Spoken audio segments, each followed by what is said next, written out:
So I've had a lot of people ask how I made my horns and my dragon egg and dragon for my last OC.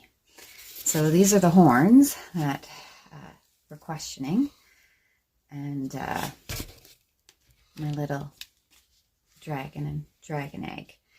So I'm basically going to give you somewhat of a tutorial of the products that I used and how I made them. And if you have any questions, just, let me know in the comments. Okay, first things first. I used to make my horns out of tinfoil, twine, and decoupage glue. And that way I got the texture and I could still paint over it. And that's how I did Lucifer's horns. And they did turn out really well, but they are slightly on the heavier side. This, however, is this way. This stuff is amazing. So basically it is modeling foam. It dries depending on the thickness that you're using in your construction. So I try to keep it fairly thin if I'm layering stuff, but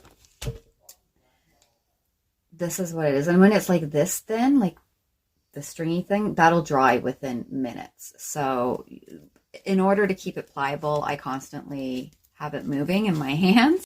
It's great. It's pliable. It feels like marshmallow fluff, and I could play in it like all day. But this is basically what I used to make those horns and the dragon, and it dries super, super light, like feather light. And so on to the steps on how to do my horns.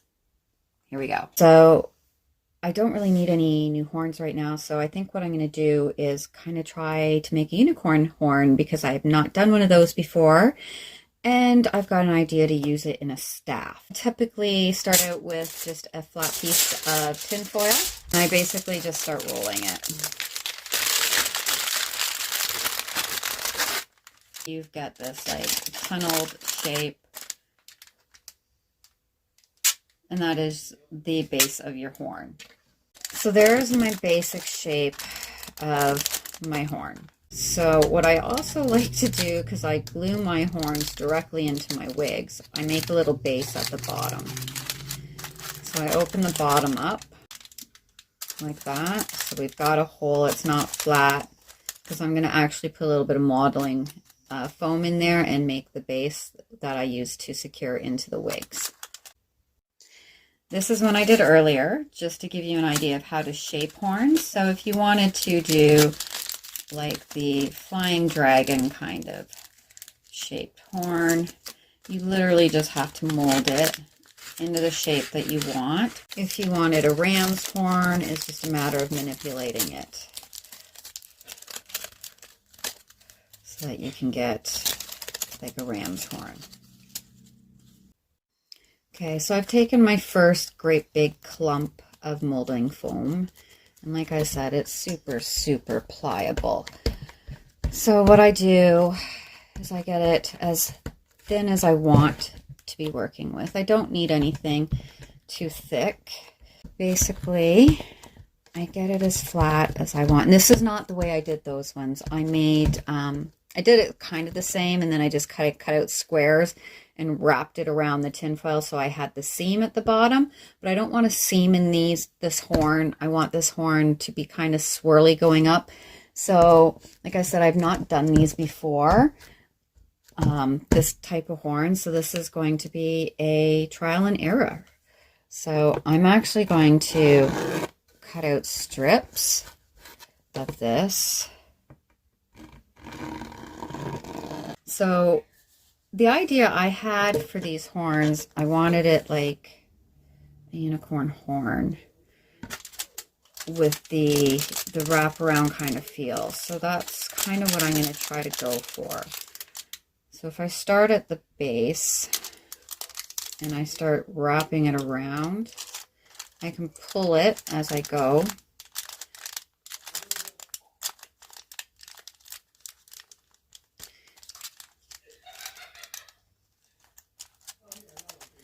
right? Like a candy cane effect going here. Get my next piece. I can match this one up, keep going all the way to my point, break it off, and then come back to this seam and literally just like rub it in to get rid of it.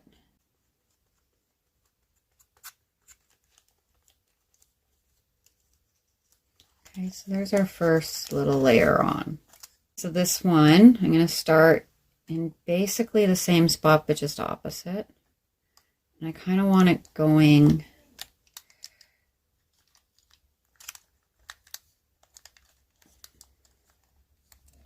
pull it.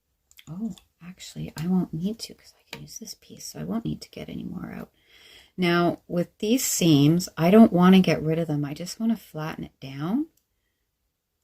And I will show you the tools I use to do that in a minute, but I just want to get it into place and kind of secure it from where I left off. I'll blend that in later. Smooth those lines out and bring it up and around.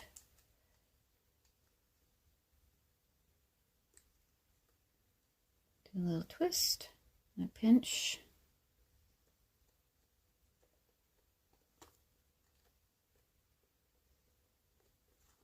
Okay, so got my little tool here, just a little rubber or a plastic thing. And I'm just going to use that to like secure this second layer that I put on. Just pushing the bottom of it in to secure that little seam there. But I want to keep it raised. I just want to catch the bottom part of that seam. And I'll also say too, horns are never perfect. So if you're like, oh, I could never do this because I'm not going to get the right shape, it's not going to be symmetrical, it's not going to be the same, who cares? The horns are a natural growing thing. They would have their subtle indifferences. Okay, so I got all the edges smoothed in the way I wanted them to be. And then I'm going to actually just use my thumb and I'm going to start indenting and following this little rivet around to kind of give it a little bit more shape. Okay, so we got our basic shape, we got our horn. So when I do a base in my horns, it is not only for making sure that the horn doesn't collapse as it's drying or come in as it's drying. I'm going to make a little cylinder, and then we just put it up in there. You squeeze the ends, pull them out to make like a platform, and then I push it down so that it's covering. Okay, this actually kind of just making a big circle. This is what gets glued into your wig. I'll stick that down on there. And then if I brought it all the way out to the edge, which I didn't because there's still tin foil there, I would have literally just done this.